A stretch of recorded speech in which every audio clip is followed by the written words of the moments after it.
มือ10 นิ้วกราบนบนอบน้อมอย่างพระติรัตนแก้วเจ้าตั้ง3 ประการอันมีพระพุทธเจ้าพระสัทธรรมเจ้าพระสังฆเจ้าอันเป็นสรณะที่เพิ่งตีเคารพนับถืออันสูงสุดในชีวิตขอกราบคารวะแด่ไตรไวยสาปารมีธรรมพระมหาเถรานุเถระเจ้าคณะพระสังฆาธิการภิกขุสงฆ์องค์เนนจุตนจุองค์โดยความเคารพเจริญสุขเจริญพรสาธุชนญาติโยมปออกไม่ออกศรัทธานาบุญสันนิบันตันเข้าจุหนุ่มเท่าใจยิงขอน้อมต้อนรับทุกท่านเข้าสู่รายการมรดกธรรมกำเมืองและสารธรรมกำเมืองทางสถานีวิทยุกระจายเสียงพระพุทธศาสนาแห่งชาติและสังคมคลื่นเพื่อการศึกษาพระพุทธศาสนาและวัฒนธรรมคลื่นพระพุทธศาสนาและจริยธรรมคลื่นวิทยุสีขาวเพื่อเจ้าประชาส่งสัญญาณออกอากาศทางสถานีวิทยุวัดฝ่ายหินตำบลสุเทพอำเภอเมืองจังหวัดเชียงใหม่ในเมตตาท่านเจ้าอาจารย์พระครูสมุวิสุวัตรวรกิโจท่านเจ้าอาวาสวัดฝ่ายหินผู้อำนวยการและผู้ควบคุมเทคนิคการกระจายเสียงสถานีวิทยุวัดฝ่ายหินส่งสัญญาณออกอากาศในคลื่นความถี่ FM 104.50 เมกะเฮิรตซ์สถานีวิทยุคลื่นพระพุทธศาสนาและจริยธรรมในความอุปถัมภ์ของมูลนิธิพระบรมธาตุเจ้าดอยสุเทพในเมตตาท่านเจ้าในเมตตาของพ่อครูวรลบนามวงพรหมผู้อำนวยการสถานีท่านเจ้าอาจารย์พระมหาประสิทธิ์ผู้ควบคุมเทคนิคการกระจายเสียงส่งสัญญาณเจียวต่างคลื่นความถี่ FM 96.0 เมกะเฮิรตซ์ตลอดจนสถานีวิทยุชุมชนต่างๆสถานีวิทยุคลื่นสีขาวเพื่อเจ้าประชาที่ได้เมตตามอบถวายเวลาคือกับต่างรายการนี้ดำเนินโดยกล่าวกับผมอาตมาภาพพระครูวิสิทธิ์ศรีลาภรณ์รองเจ้าคณะอำเภอเมืองเชียงใหม่เจ้าอาวาสวัดวังสิงคำตำบลป่าแดดอำเภอเมืองเชียงใหม่จังหวัดเชียงใหม่หรือตุลุงในวังนำรายการมาพบปะกับทุกท่านทางต่างสถานีวิทยุและไลฟ์สดต่างเฟซบุ๊กไลฟ์ของวัดวังสิงคำไลฟ์สดต่างเฟซบุ๊กไลฟ์ของธรรมะคลื่นสีขาวไลฟ์สดต่างเฟซบุ๊กของทีวีวัดฝ่ายหินเฟซบุ๊กของท่านพระครูสมุวิสุวัตรตลอดจนหน้าจอของ FC แฟนรายการทุกรูปทุกท่านเนอะที่เข้ามาแล้วได้ร่วมกันเผยแผ่นำธรรมคำสอนนี้โดยการกดแชร์เสียงธรรมแชร์เสียงบุญแชร์รายการนี้ไปยังหน้าจอของกลุ่มเพื่อนๆของทุกท่านวันนี้ก็อากาศก็จะเย็นเนาะฝ่ายมาก็อุ่นๆบ่ายมาก็ร้อนๆแต่ว่าก็อึมครึมเหมือนยังจะมีฝนตกอากาศเช่นนี้ดูแลสุขภาพร่างกายกันตัวเนอะจะหันว่าวัน2 วันตุลุงจะคลุมผ้าใส่หมวกก็เป็นไปตามสภาวะการของมันหนาวก็ต้องดูแลสุขภาพอากาศเช่นนี้นำปลา เปียทิโลกาโรคภัยมาเยี่ยมมาเยือนเขาตัวว่าจะเป็นโรคหวัดโรคไอโรคอย่างต่างๆเนอะก็พยายามดูแลสุขภาพก็วันนี้เบื้องต้นเจริญพรต้อนรับโยมสมทรงสิทธิตากับไวสาเจ้าสาธุเนอ เจริญพรกุโยมแม่สุพินวิริยาแม่หนูเนาะ เป็นอายนี่ยังมาหาเนอะสุมาอภัยตัวเองเตดไปก็จะอึดไม่จะไอบรรยายไปก็จะไอพดจดออกไปสู่มาอภัยกับทุกท่านตัวเองเจริญปอนต้อนรับท่านพิทาจารย์ปุจารย์เสียงทองพินาอิสมเตปินปนไปเหมางานข่าวดำวัดเมืองสากปุ่น 3 วัน 4 วัน 4 คืนก็ช่วยสงเคราะห์อนุเคราะห์แต่ว่ากับปบกับปะกันอยู่หมูเมื่อคืนไปพวกนั้นหันเขาไล่สดแต่คืนเป็นจัดเบียร์หรอกอินสมหาย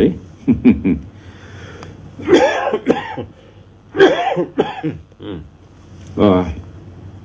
บรรนาวเสื้อไปสวนแล้วเนอะเจริญปอนต้อนรับโยมปีอัญชลีคำกิติเจริญปอนต้อนรับโยมสุนีกองบุญ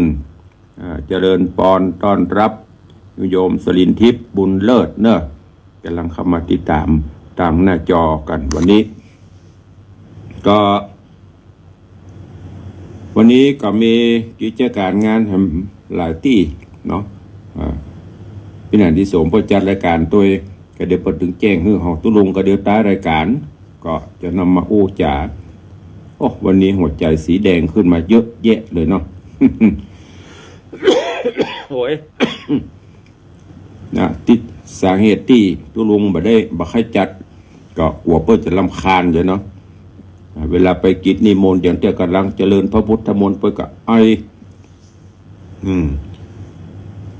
ปล่อยมันเนาะมันหมดฤทธิ์มันถึงจะหายไปคนเดียว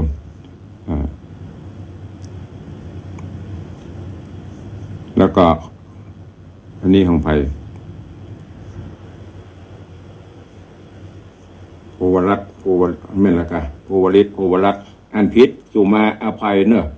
เป็นภาษาอังกฤษบ่ค่อยจะคล่องนะ ถ้าอ่านผิดก็สุมาอภัยตัวกับไวสาครับกับนมัสการครับเจริญปอนต้อนรับทุกท่านเข้าสู่รายการเนาะก็บ่ฮื้อเสียเว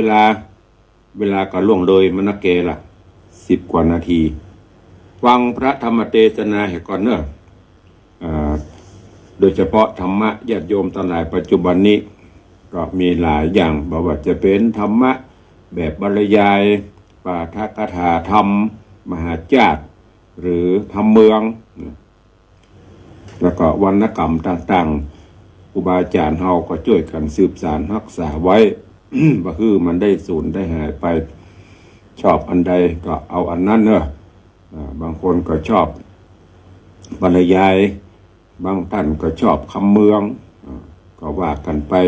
ส่วนตุลุงก็อนุรักษ์รักษาดึงใส่ชื่อว่ารายการมรดกธรรมกำเมืองก็คือเป็นมรดกตกทอดมาตั้งแต่ครูบาอาจารย์บรรพชนเอามา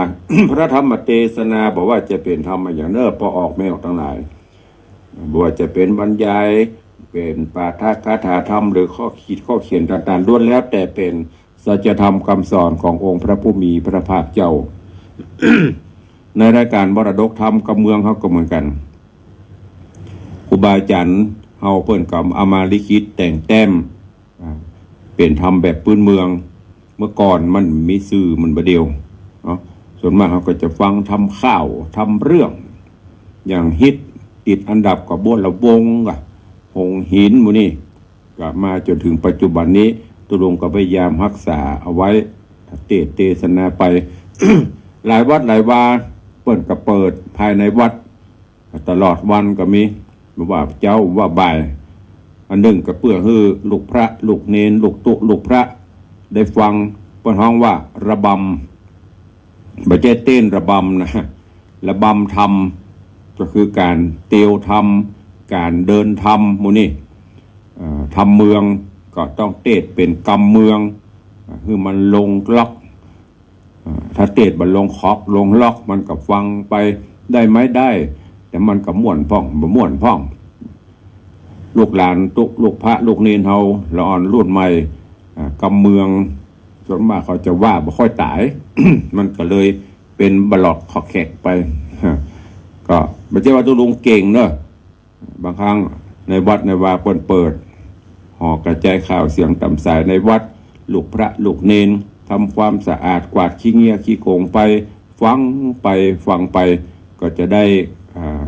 เรื่องราวเนื้อหาการเทศแนวระบำไปตัวเองก็กราบขอบพระคุณพ่อแม่ครูบาอาจารย์ทุกวัดทุกวาตัวเนอะ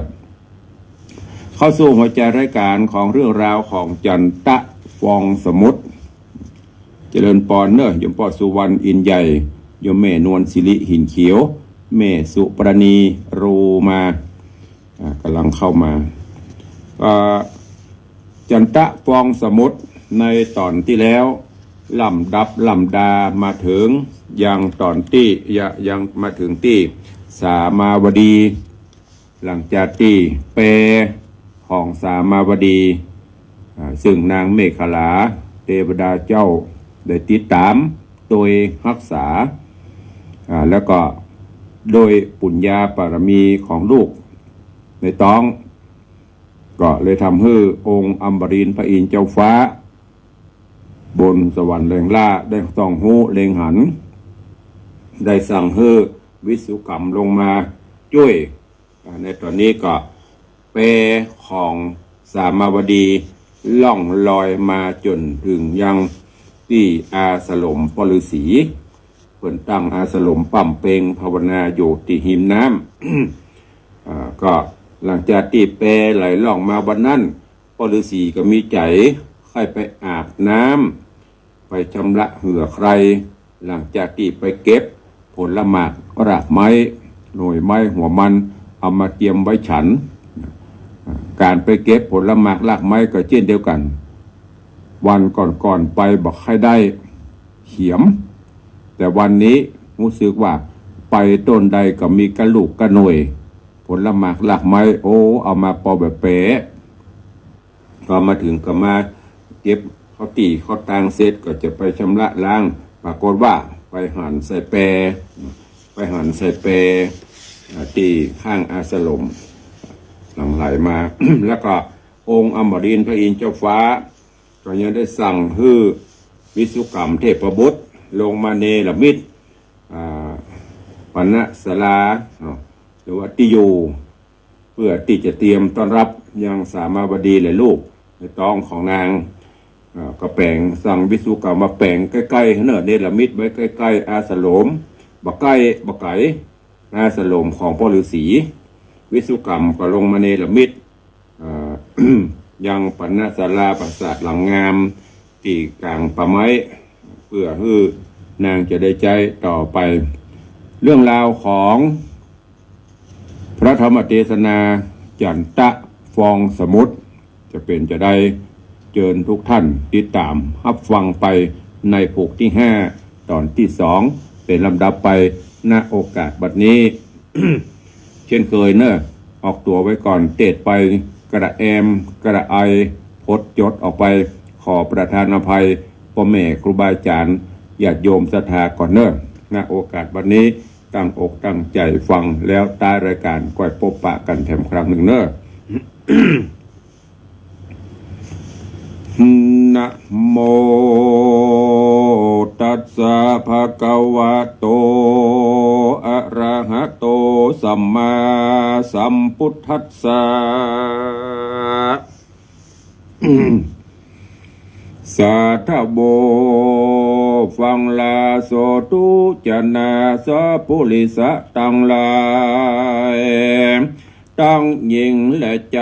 มวลโมตีได้ปากันอยู่ทำท่าดาฟังยังรัสธรรมเทศนาจันตะฟองสมุทรลำดับสุดมาเถิงยังผูกที่5ตอน2เนื้อเจ้าขอเชิญศรัทธาตั้งหลายหนุ่มเทาจุงตั้งจิตใจเล่าทำทาได้ฟังต่อไปนานี้และนาอาทากาเล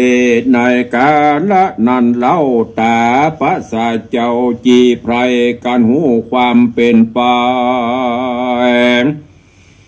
นางสามาเล่าบอกก็ประกอบโดยความเมตตายินคุณนะบ่แล้วตาภาษา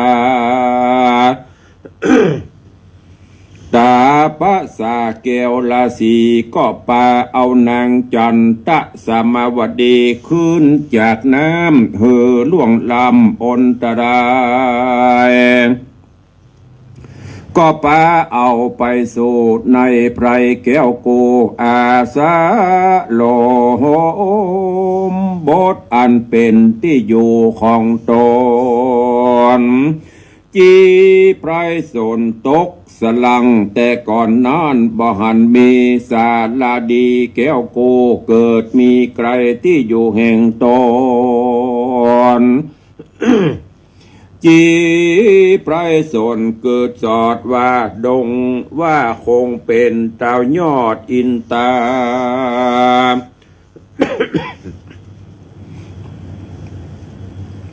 มาเน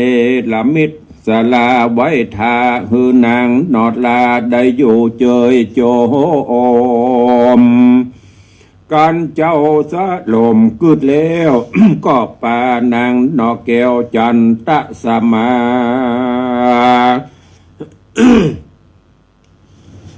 ไป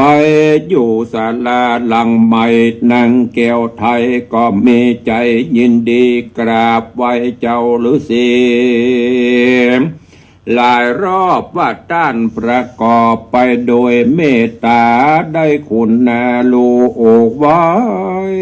ฮือปอนดาโปนได้ตั้งตาย ลูกขอถวายกราบไหว้เจ้าพ่อไทยตาปะสาลูกจักหาหัวมันลูกไม่มาถวายพ่อไทยจุวันดาตังน้ำชันน้ำใจลูกจักแหบมาไหว้โทธามลูกบอกความมวยบอกความมวยแน่ก็ย้อนป้อฤาษีได้ช่วยข้าให้เป็นคนติดนั้นพระฤาษีตนพาเสดกันเอานางแก้วเลิศจันตะสมาคืออยู่ศาลาเมียนแล้วตานตนแก้วเจียงจีก็เอาพาลามีหลายหลากมาเหือนางหน่อยนาดได้ชันกันนางจันตะสามาได้กินพาลาลูกไม้นางก็มิใจจื่นเจยบานอยู่ในสถานแก้วกู้ปฏิบัติธรรมอยู่กับเจ้าฤาษีก็มีหันและนาตาโตโอโหปัฏฐานเนี่ยแลกแต่นั่นไปนะนางดอดลาจันตะสมาก็เข้าดงนาป่าไม้เพื่อเสาะใส่หาหัวมัน อันเป็นของฉันตั้งเข้ามาถวายแก่เจ้าฤาษีตึงวันเมบอกขาดน้ำใจน้ำฉันหากนำมาเพียวกวาดศาลาคำเจ้าปฏิบัติต่อเจ้าเจียงจีจวบคันนารีกราเก10 เดือนแผ่มาเถิงกันกลางคืนหน่อมาเติงมาฮอดนางเกี่ยวยอดสามาก็พาสู่ตะบุตรตาลูกน้อยเป็นใจอ่อนอ้อยงามดีเจ้าบุญมีประสูติง่ายแม่บ่ได้ลำบากสันดายเลือดอย่างใครเลือดอย่างใครบ่ติดปาดมีแต่ความสะอาดสดใสเมื่อนอนเจ้าสินใสปู่จะไฟเสร็จแล้วได้ยินเสียงเด็กให้เวียวเข้าถึงหู ด้านก็ลุกออกไปดูยำพอยื้อพอหันเต้นอใจลามดังรูปบาคำหล่อเบาผิวพันบ่เศร้าลักษณะดีเจ้าเจียงจีสันพอหูว่านอเด็กขาได้สร้างสมปันมามากกวางจักได้เป็นเจ้าจางภาพจุมปูฟุงสัตโธตู้อวดนาจักกมขานาขาบวันตาเป็นนอโปติสตาตอนวิเศษเจ้าจีไพรก็หูเหตุโจประการจริงตั้งนาจริงตั้งนามชื่อไว้อันหือได้เป็นมงคลว่าเจ้าจันตะฟองสมุทรตนวิเศษถือเอานามเตศเหตุแห่งมันดาอันไหลมากากงกาล่องไตเกินน้ำใดว่าฟองสมุทรตนเลือดแล้วส่วนนังแก้วจันตะสมาได้หันหน้าลูกบูตาหนอน้อยก็ข้าคอยดีใจ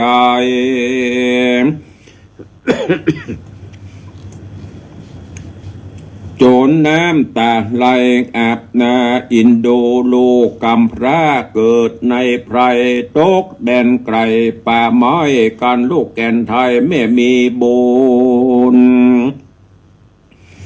จากได้อุดหนุนเตรียมกำเฮอได้ล่วงลำไพรสนกลับไปสู่เมืองโคนดังเก่าลูกจักได้เป็นเจ้าแก่ไพรประจาอัฐกาเลแรกแต่นั้นไปนาเจ้านอลาโปติญาณบ่มีเปียที่มาปานสังสักสิ่งเจ้าก็จริงใหญ่มาโดยวันด้วยคืนมีกำลังกล้าแข่งเป็นอันนามากบ่มีพญาติเบียนขวีอาสะไหลพระฤาษีเป็นป้ออันอยู่สร้างก่อภาวนาเจ้าติดตามแม่มันดาบอกขาดไปหาหมากไม้ในดง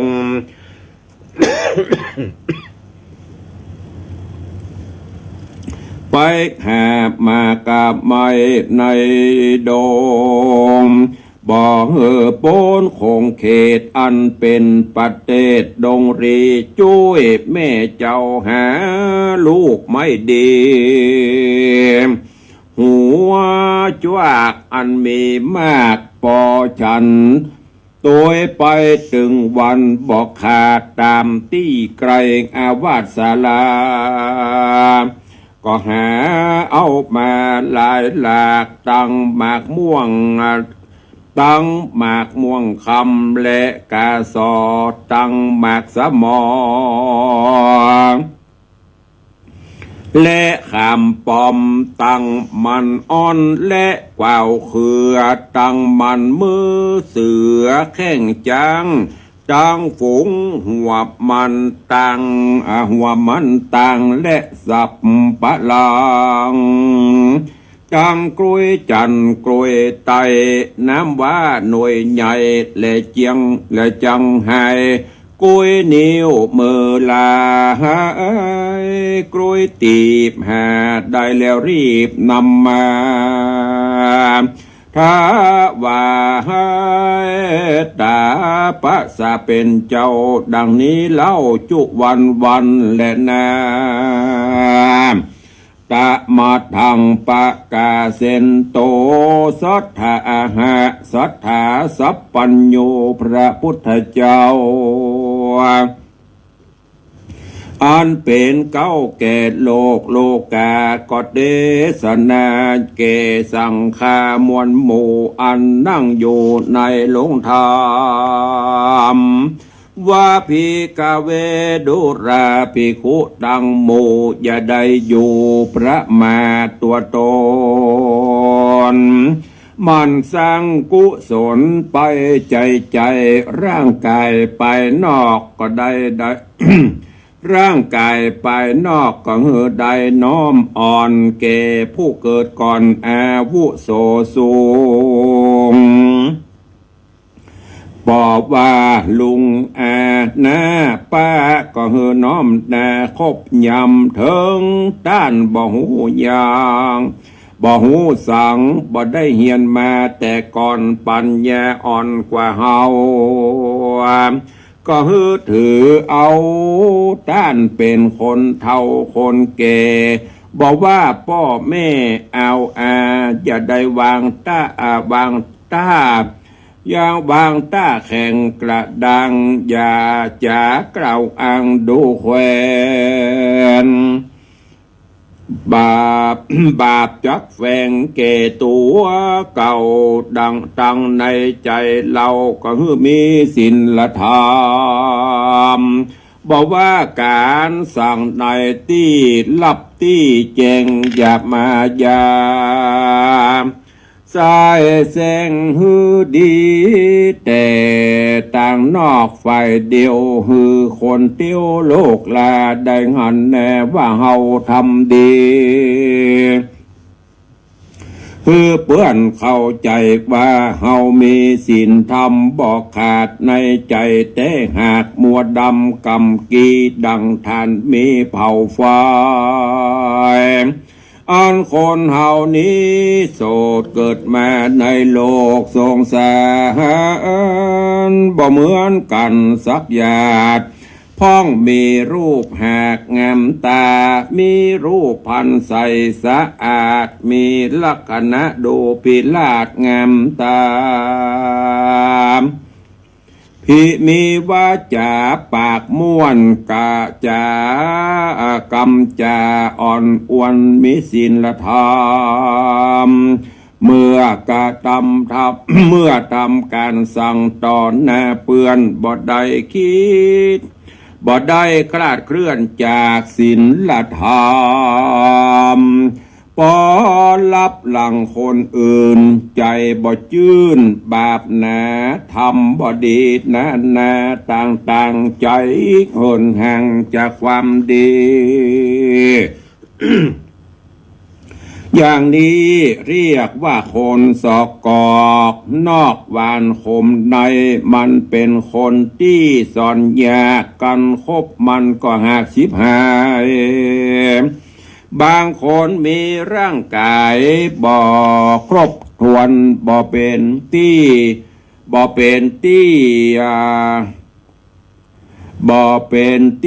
อของภัยสักค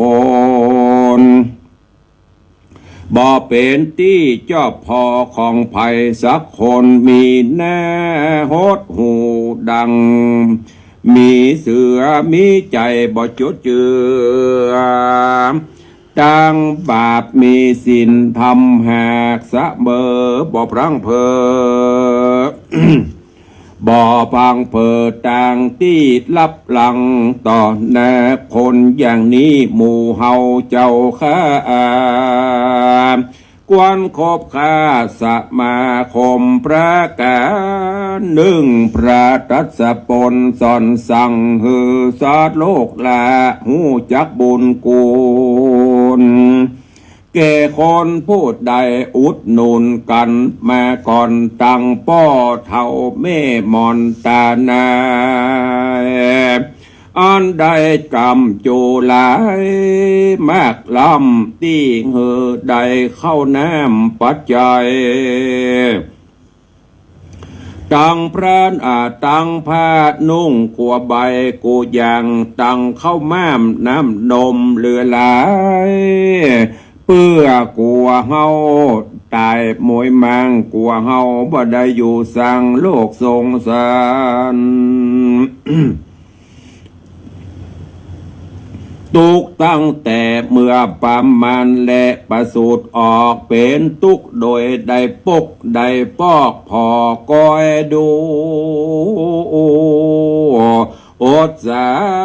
เลี้ยงลูกบุญจูจนปอแก่บางคนก็บ่มีบุญกุลกุศล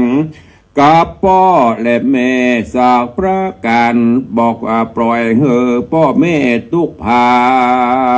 นกันอยากมีแต่หาใส่ปากตัวตายบ่โหบุญกุลหลายของพ่อแม่ที่ตันได้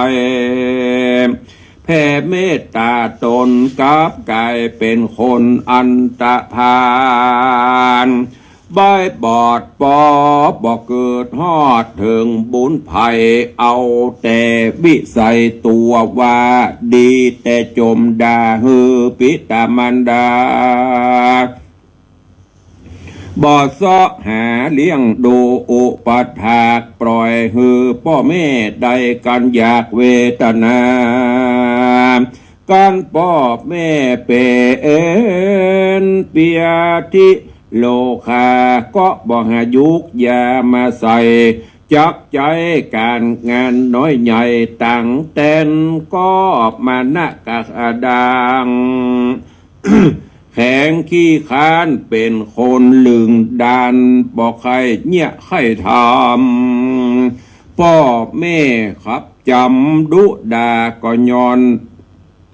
ก็ตอบตาทกเถียงหาว่าพ่อแม่ลำเอียงบ่เอาใจใส่แปลงหน้าใกล้ตื้อปินย่อหยิบย่อตา กำคอนบุบหมู่แม่ย่อพ่อแม่หือน้ำตาตันแผ่ปังลงจับลางคนเกียดหือพ่อแม่บ่ได้นึกถึงตีตันแผ่เมตตาหนีไปกินยาปิดตายเมียนจาดละความทุกข์ยากไว้หือพ่อแม่ตั้งหลังลูกอันตะผ่านใบบอดบ่หูตอบสายบุญกุลลูกอกตัญญูพ่อแม่มีแต่จักล้างพลานพ่อแม่ฮิหาเงินคำแม่ไว้บังใดสุขบานลูกปล่อยแม่ล้างผ่านเอาไปใจสุรุ่ยสุร่ายแต่งตัวหาแต่เรื่องสนุกหนัวคืนบานล่องบานจ่าปากตานมายา ตาแลหากะจูเป็นคนบ่หูจักเวียกจักการหาแต่ความสำลันนาคีเอวเอาแต่เบาแถวเป็นกูเดียวตางเอาพ่อแม่เป็นขี้ขาเต้าตายลูกยังไรยังอีพระกล่าวชี้ว่าเป็นกรรมหาความสุขสำลันบอดใดมีแต่ความฮ้อนม้อยบ่มีความสุขเจริญรุ่งกันตายก็มุ่งหน้าสู่อเวจีนานแสนปีออกบ่ได้เต้าตุกเอาไม่ในอบายสาปุริสาต้องลาตั้งยิงและใจหนุ่มเนา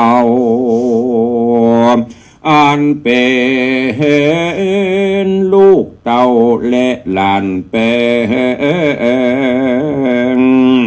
คือได้คบยำแยงพ่อแม่ตั้งเท่าแก่ตานายหูจักบุญกุลตั้งหลายของพ่อแม่ที่ตันได้แผ่อุดหนุนฮือหูตอบสายแตนกุลของตานการงานกู้อย่างที่ฮือตันได้ทำ เวียกการสั่งหน่อยใหญ่เป็นตนว่าเกลือเข้าไก่อย่างหือพ่อแม่ใดตวงห่วงหามกู้บ้าถูบ้านกวาดจานหือยาหือต้านเกี่ยวข้องการนึ่งเข้าหุงแกงตังเจ้าแลมจุมืออย่าได้ฮือพ่อแม่โททำปาดกวาดเหือนซักผ้าเก็บเปียดซากวยบุงสลีตี้นอนอย่าหือยุงหยาบมันเอาออกตากพึ่งพายมันตักน้ำลายใส่หม้อให้สวยล้างอย่าไปขี้ค้านทำตัวเป็นนายกูยิงจะหายใหญ่น้อยการเลี้ยงเฮามาแล้วก็ฮือเลี้ยงต้านตอบการงานทำงานตีจักประกอบนักหนา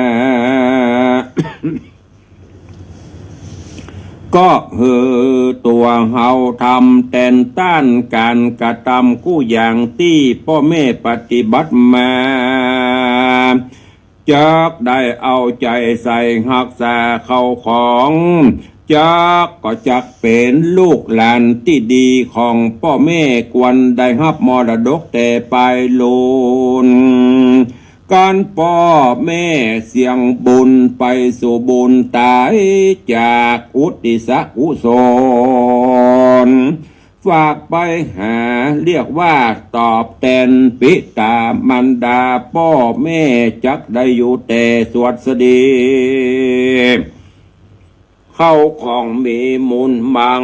ก็บ่ลังโบกบางบุญอันใดที่เฮาสร้างไปหือพ่อแม่บุญอันนั้นจะแผ่รักษาบ่อาณาถาทุกยากอึบกันอยากอันใดการฟุ้งใส่ใจลูกเต่าบ่รู้จักบุญคุณพ่อแม่เจ้าทั้งสองบ่ติป้องเพื่อแผ่บ่ทำบุญอุทิศพ่อแม่สักประการเหิงว่าจะมีหลักฐานกองก่อที่พ่อแม่สร้างก่อปงปาน ก็จักเบาบางเตือนน้อยปังสุดซอยจักได้อับโจรพี่น้องของตนแต่ขาดสายบงญาติบ่พอก้อยแยงพี่น้องแผ่แฝงร่วมตองลวดเดือดร้อนผิดกัน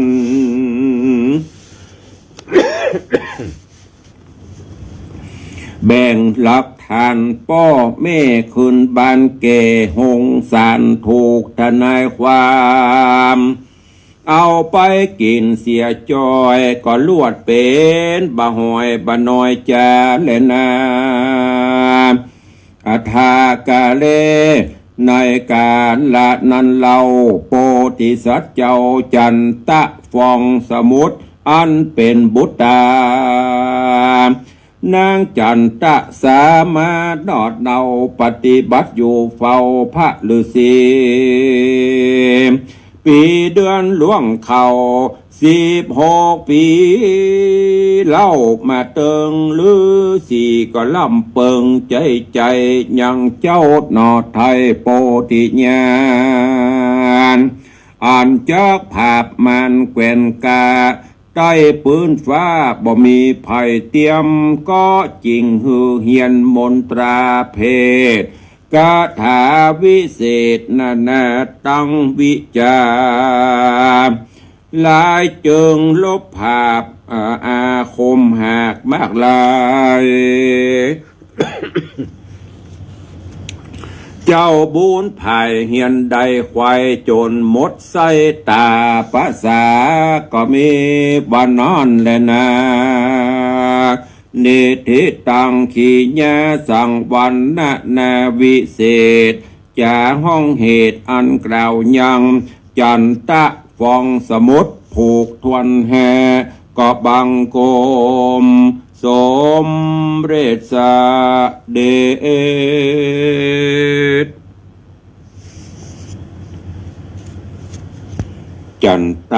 ฟองสมุทรสิ้นสุดลำดับลงถึงผูกทวนตี5จบอวสานลงเป็นตีเรียบร้อยพระธรรมเทศนาขันนี้มีถึงมดขันอยู่16ผูกกำลังถึงผูกที่5เนอะก็โดยมีเจ้ามูลราชธาโยมปเลียงธนวัฒน์โยมแม่เลี้ยงทักพิชาสุสิงคำเป็นเจ้าภาพปูจากันเตศกันธรรมถวายปูจาเสียงตุลุงปูจายังกันน้ำกับไฟกับอินเทอร์เน็ตได้นำปัจจัยบริจาคเป็นเจ้าภาพกับนี้2,000 บาทอนุโมทนาบุญเนอะแล้วก็ตรวจอนุโมทนาขอบคุณแต่ว่าเป็นงานศพงานประชุมเพิ่งศพท่านเจ้าพระครูสุธีลาที่วัดเมืองศาสตร์ ก็ได้พบปะญาติธรรมหลายท่านหลายคนเนาะได้ตักได้ตวายพ่องไม่ได้ตักได้ตวายพ่องขอประทานอภัยเนอะหลายท่านหลายคนอยู่แล้วก็นอกนั้นมีโยมแม่จันเพนคำโพธาโยมแม่จันเพนคำโพธาพร้อมกับญาติธรรมอันมีแม่แจ๋วคำแก้วแล้วก็แม่พันนชาหรือว่าพันนธาสุทธนวลไปนำปัจจัยถวายเป็นปูจากันน้ำกับไฟปูจาเสียงธรรมจำนวน400 บาทเนอะขออนุโมทนาบุญตัวกับโยมแม่จันเพนคำโพธาแม่แจ๋วคำแก้วแม่พันนชาหรือพันนธาหรือพันนชาซ้ำอ่านบ่ สุทธนวลตัวขอบคุณเนอะก็จันตะฟองสมุทรนิยายธรรมมีเนื้อหาสาระที่เฮาท่านทั้งหลายจะได้น้อมนำไปคิดพิจารณาไปใช้ในการดำเนินชีวิตประจำวันเนอะโดยเฉพาะแล้วการอยู่บนโลกใบนี้ด้วยเวลาอันจำกัด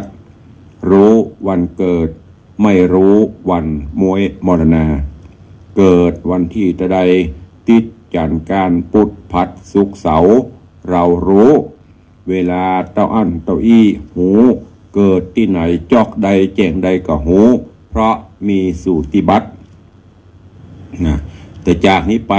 จะได้แห่งบัตรนี่ก็คือมรณะบัตรแต่จะได้ไม่ได้บ่หู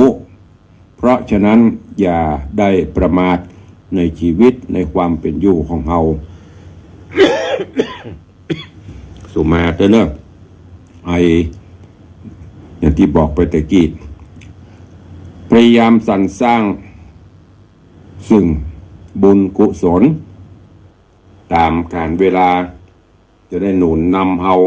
เพื่อได้อยู่เย็นเป็นสุขบางเตื้ออย่างที่เพิ่นว่าน่ะถ้าบุญมาวาสนาทรงบุญมีวาสนานำปาสิ่งที่เฮาประจนไปนับก็จะกลายเป็นเบาก็จะกลายเป็นบางลวดมาลายหายไปก็โดยบุญขลึกตึกตักผเลิดเจือดจาดตกลงไปมันเปียโอ้หน้าบุญเนี่ยหน้าบุญเพราะนั้นทุกคนก็ปรารถนาจะให้อยู่ดีมีสุขเนาะก็ให้พยายามสร้างบุญกุศลด้วยการประพฤติปฏิบัติธรรมเพื่อมีศีลมีธรรมประจำจิตประจำใจไปจิตใจเขาจะได้มั่นคงเนอะวันนี้โยมปเลี้ยงโทรเข้าเจ้าเจริญปอนโยมปเลี้ยงฮัลโหลว่าจะได้วันนี้บุญบารมีทุนพระรามพระสงฆ์สวัสดิ์สารานพระครูเนอพระครูจะแปลงยังจะห้าพื้นเนอ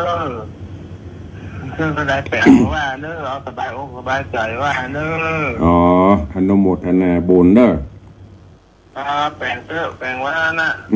แปลงอ่านเนอก็น่ากะกำลังเริ่มก็ได้จะอุดตายขอบคุณหลายๆเนอบ่เลี้ยงเนอสาธุบุญรักษาสุขภาพแข็งแรงบ่อยๆสาธุเนอ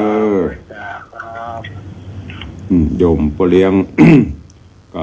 อันนี้ก็เป็นผู้ที่คอยอุปถัมภ์ค้ำจูอุดหนุนอย่างในธรรมเพิ่นบอกสร้างปุญญาบารมีธรรม เลี้ยงกับตุลุงนี่มีอันใดก็จะอุปถัมภ์บางครั้งเก่งอกเก่งใจเปิ้นไปเหี่ยบ่บอกนะบ่บอกไม่ยังเปิ้นแต่ว่าเปิ้นกึดฮู้คนเดียวอย่างทว่าก็ ที่ของพ่อเลี้ยงมีจิตเจตนาที่จะแปลงรับก็คือแปลงรูปเหมือนหุ่นจะเป็นหุ่นขี้ผึ้งก็จะเป็นรอบหลอกก็สุรเดชเด้อเปิ้นก็ปอกเฮ้อตามใจตุลุงจะทำเอาจะเต็มที่เสียงตะใดบอกแล้วก็ทว่าวันก่อนเพื่อทว่ามันทว่าบริจาควันก่อนก็ได้เกินนำ ไหนๆจะแปลงหุ่นไว้แทนตัวเก่าก็รวดจะแปลงที่นอนตัวเก่าตัวบางพ่อเอาตัวลงไปฟังว่าเตื้อหนุ่มกำนำไม้อยู่อย่างที่บอกตะเกีย เกิดมาเขามีสูติบัติแจ้งหือมดแต่มรณะบัตรเราไม่รู้ตัวลงเกิดไว้เมินล่ะจะมาประจบกับโปรเลียงเพื่อจะแปลงรูปเหมือนก็เลยเมื่อแปลงรูปเหมือนก็คือจะสร้างลงล่องกำเมืองเอาห้องล่องไม่ใช่ว่าแจ้งไปแจ้งมาบ่ายมาอู้เรื่องเป็นเรื่องตายนะความไม่ประมาทเตรียมความพร้อมเตือนตัวเก่าอยู่เสมอว่าปัจจุบันนี้63 ปีย่างเข้ามาละ63 ปีเลยเกิ่งมาละแล้วเราไปพอบางครั้งไปเตะนุ่มแล้วเราเปิ้นก็ตายแก่แล้วเราเปิ้นก็ตายบางเตื้อก็เสี่ยวเดียวกันเต้าเดียวกันเปิ้นก็ตายนี่แหละเป็นมรณสติ เตือนจิตเตือนใจเฮาตุลุงก็เลยมาคืดว่าควรจะเตรียมความพร้อมแปลงลงแปลงล่องแปลงไว้ฮะนะมันตึงได้นอน1,000,000%ตึงได้นอนแต่มันจะบวยจะจ้าแล้วแต่บุญของมันเฮาได้หันได้หูโอ้กูตึงได้นอนนี่แน่นอนนะแล้วก็ได้ใส่ตัวกูนี่เผาแน่นอนนี่กึดคนเดียวนะก็อันนี้ไม่ได้รบกวนแต่ว่าโยมเปิ้นก็บอกว่าโอ้ก็บอกไปให้กับตุลุง เพื่อเปิ้นใครกินใครตานใครห่วมสร้างโอ้วันละสุดท้ายลูกก็จนแล้วแต่เนอะ ใครจะให้จะหอมจะหอมตุลุงเนอะ100 กาปันกาหมื่นกาก็จนแล้วแต่ก็จะแปลงให้มันดีที่สุดงามที่สุดพอเขาจะได้ใจอันนั้นแหละคือชิ้นสุดท้ายที่จะติดตัวเข้าไป อันนี้ตะกี้โปรเลียงก็บอกว่าตุลุงจะแปลงอะไรหยังก็เป็นจะช่วยก็สู้แล้วแต่ใดแต่ใดมันมีไผห่วมมาฮับมาหอมก็จำเป็นต้องทำก็กำลังรอเสร็จภารกิจหนุ่มฮีบล็อกจ็อกแก๊กนิดเล็กน้อยก็จะไปสั่งไปดูแบบสั่งทำแล้วก็เอามาไว้ฮะเอาผ้าคลุมไว้ฮะวันดีคือดีก็นอนเล่นนะฮะทดลองก่อน เพื่อความไม่ประมาทเตือนจิตเตือนใจของเราตายแล้วไม่ต้องไปเดือดร้อนไผใครหอมก็หอมไผบ่หอมก็ล่องมันก็ลวดโยงใส่เต่าเห็นบ่ท่านนกฮัดบ่ท่านนกจอกถ้ามีบุญวาสนามีเปิ้นฮับสถานนึกถึงคุณงามความดีเปิ้นจะแปลงกับสุรเตแต่ล่องนี่ได้มาเดินได้ใส่นี่ลวดอูมาถึงเพียตะกี้พอเลี้ยงเปิ้นเอิ้นนำมาก็ลวดประชาสัมพันธ์เจอเนี่ยจะขึ้นปีใหม่นี่ส่งท้ายปีเก่าต้อนรับปีใหม่ไผอยากจะสะเดาะเคราะห์รดน้ำตาลล่องใส่ไผล่องใส่ตุลุง บอกคือสุดแล้วแต่ก็จะได้เก็บใบส่วนหนึ่งส่วนใดส่วนนั้นที่เปิ้นหอมกุฏิกับพ่อกุฏิตุลุงไปแล้วไปมั่วกันเด้ออันนี้มีกระบุญนี่นะก็บอกไว้ฮะนะไผใครหอมก็หอมไผบ่หอมก็ตามใจจะไปตรามาบุญคือความสุขใจเปิ้นบอกไปเขาอยากทำก็ทำไม่ทำก็เลื่อนผ่านไปไม่ต้องไปจุกจิกจะไปเป็นจิตใจอกุศลเนอะย้ำตลอด บุญคือความสุขใจทำแล้วสบายใจก็ทำแล้วทุกข์ใจเดือดร้อนตัวเก่าก็ไม่ต้องทำนี่คือตุลุงในวังเนอะครูบาอาจารย์ตนอื่นก็เหมือนกันเพื่อย้ำดีไม่มีการบังคับเปิ้นประกาศเปิ้นประชาสัมพันธ์เปิ้นบอกไปใครทำก็ทำบอกใครทำก็แล้วไปเดือดร้อนเฮามีก็ต้องทำ เก็บไปใจในชีวิตเขาก่อนมันมีอย่างซื้อข้าวแรงตุลุง มันมีอย่างซื้อข้าวสารเตือนตุลุงก็เอาไปซื้อข้าวสารไปซื้อข้าวแรงให้ก่อนเปิ้นได้บังคับนะอันเนี้ยคือ ความจริงบางคนก็ตรามมาโอ้จะซื้อล่องใส่ตัวเก้าไปได้ก็บอกก็เปิ้นจึงบอกว่าเผื่อเปิ้นมีส่วนอยากจะมีส่วนร่วมไม่ได้บังคับเอาไปคิดใช้สมองการตรามาประเด็นหอนได้คอมเมนต์เขาจะคอมเมนต์ตรามาไปเรื่อยนะอันนี้ฝากไว้เนอะจะไปตรามาเปิ้นบอกเขาให้ทำวิจัยให้ทำก็ทำไปส่วนที่เปิ้นจะสร้างหอสร้างโฮงตุลุงบอกเปิ้นจะหอมโฮงหอมกุฏิโฮงหลวงตุลุงก็เอาไปใส่เปิ้นบริจาคยันตะวานเนี่ยแม่จันเพนและทีมงานสะพานบุญสายบุญเปิ้นฝากมาตุลุงก็เอาไปเพื่อเป็นก้าไฟหอมอันใดก็เป็นอันนั้นบางคนปัดอันนี้ถวายส่วนตัวตุลุงเนอะตุลุงจะไปซื้ออย่างก็ตามใจเตอะอันนี้คือบริจาคส่วนตัวนะต้องแยกสิ่งเหล่านี้ตุลุงพินิจพิเคราะห์ตุลุงใจมาโดยตลอดระยะเวลา40 กว่าปีที่เป็นตุเจ้ามันนี่นะที่เป็กมันนี่นะแยกตลอดนะฝากไว้กับทุกท่านเอาอู้ไปเวลาจะหมดใครจะอู้ตัวเข้ามาได้เนอะสายแรกวันนี้ขอบคุณกับปเลียงธนวัฒน์แม่เลี้ยงทัดวิชาสุสิงคำตัวเข้ามาเป็นสายแรกเป็นกำลังใจนอกนั้นใครจะอู้ตัว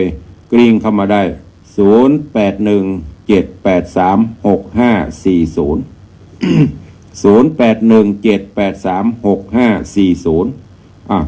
ข้ามาเนอะมีไหมเอ่ย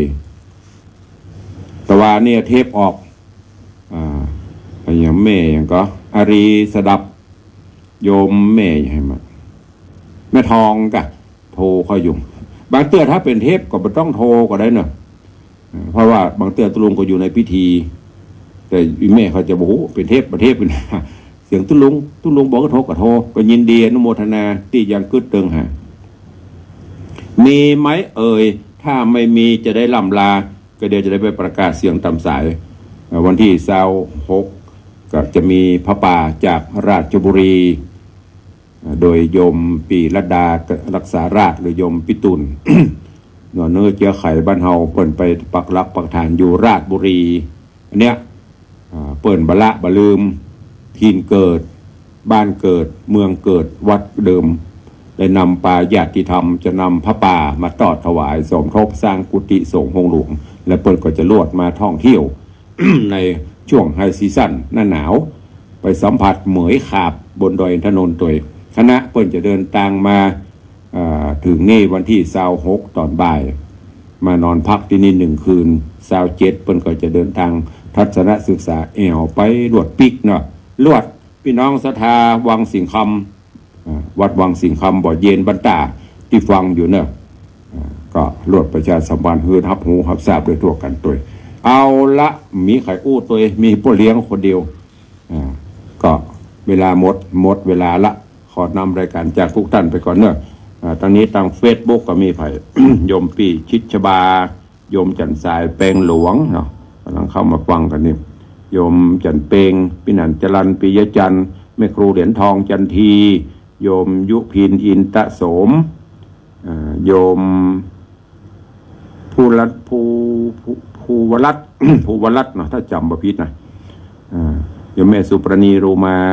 ก็เข้ามาแล้วก็ขอบคุณทุกท่านเนอะวันนี้เวลาหมดเวลาขอนำรายการจากทุกท่านไปก่อนผู้จารได้เอาไปบรรทุกบรรทอดบรรเม่นตามตำนองกรองธรรมขอประทานอภัยสู่มาภัยกับทุกท่านหากแม้นอันไหนที่เป็นสาระมีประโยชน์นะแล้วไซฝากไว้เป็นข้อคิดเตือนจิตเตือนใจกับทุกท่านเนอะขอความสุขสุขดีบังเกิดมีกับทุกท่านอยู่ดีมีสุขเหมือนกันจุตนจุองค์จุผู้จุคนเนอะจัตตารโอธรรมาวัฏันติอายุวันโนสุขังภะลัง